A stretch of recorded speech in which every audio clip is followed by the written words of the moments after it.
They poisoned him enough to kill 5 men. He asked for more wine. Then they shot him, and he got up. They shot him again, beat him with a metal bar, bound his hands and feet, and threw him into a frozen river in the middle of winter. He was still alive when he hit the water. Who was this man? His name was Grigori Rasputin, born a peasant in the frozen dirt of Siberia. No education, no money, no connections. He smelled so bad that servants in the royal palace held their breath when he walked past. And yet this one man brought the most powerful royal family in all of Russia to its knees.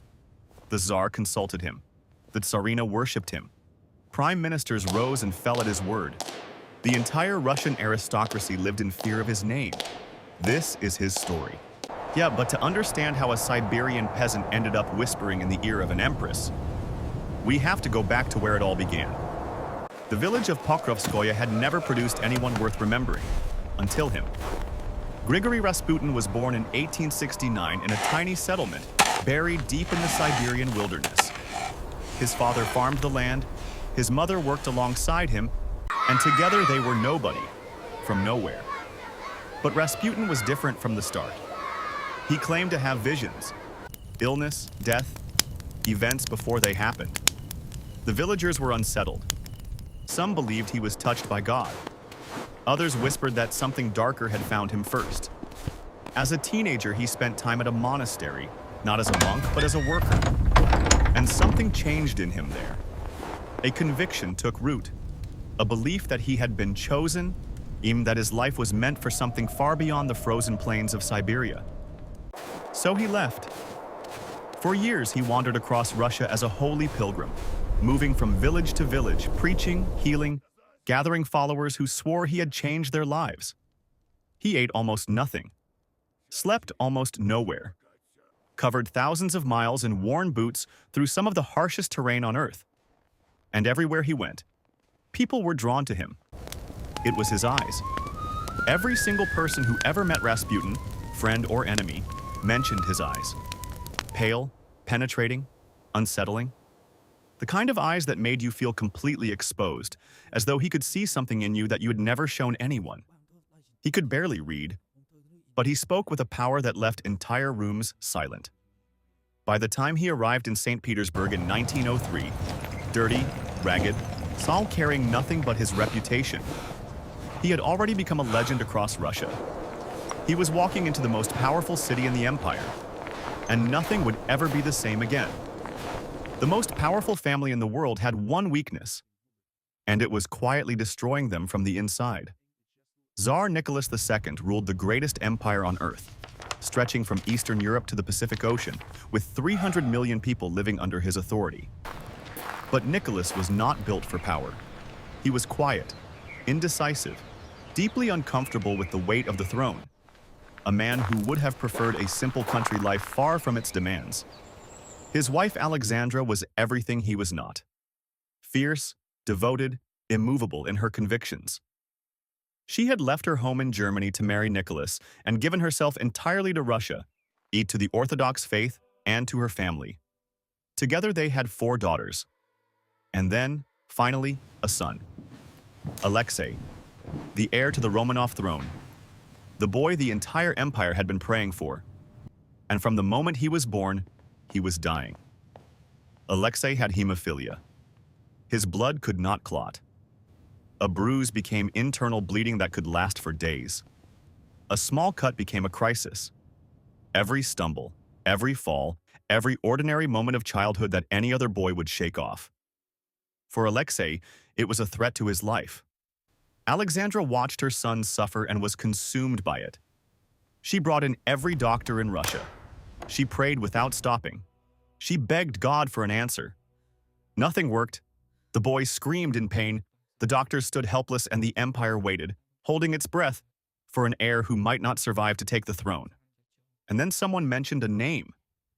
Rasputin. The boy had been screaming for 3 days straight. Every physician in Russia had given up. Then a stranger walked through the door. Rasputin was brought to Alexei's bedside in 1905 through aristocratic connections who had followed his reputation with growing fascination. Alexandra was cautious, but she was out of options. Rasputin sat beside the boy. He spoke to him quietly and prayed, and the bleeding stopped. No one could explain it. The doctors were silent. Modern historians have suggested Rasputin may have told Alexei to stop taking aspirin, a blood thinner almost certainly making things worse.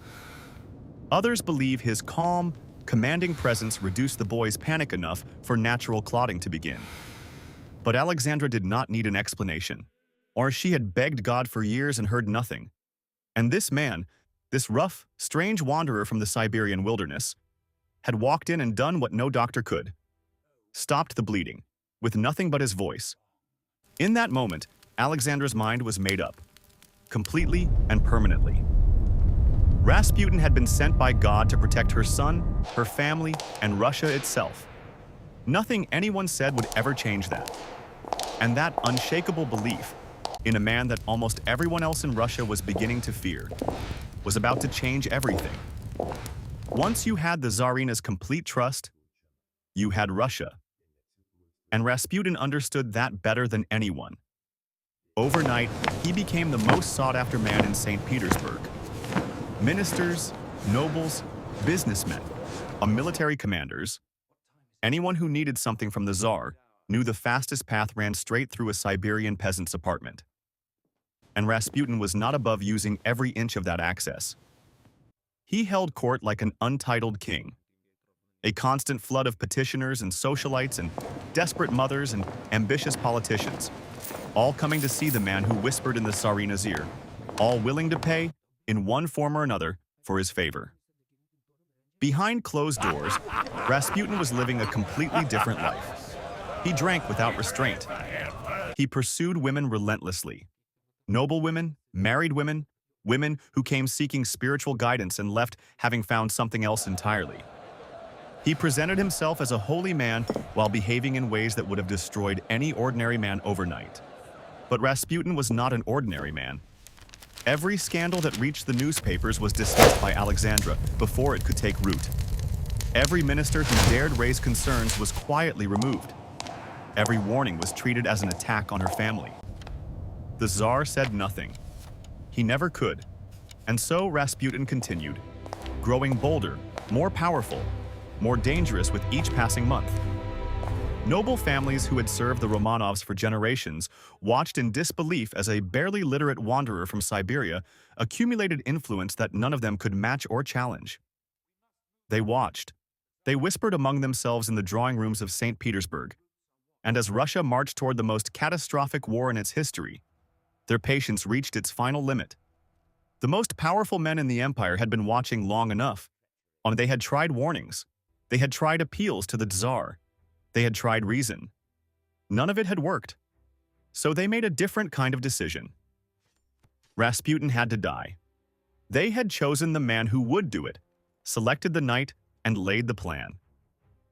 What they did not know, what none of them could have imagined, was that killing Rasputin would turn out to be the most terrifying thing any of them had ever attempted.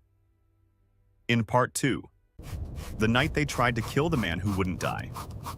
For more history stories every week, like, subscribe, comment, and share. This is the only way others can get educated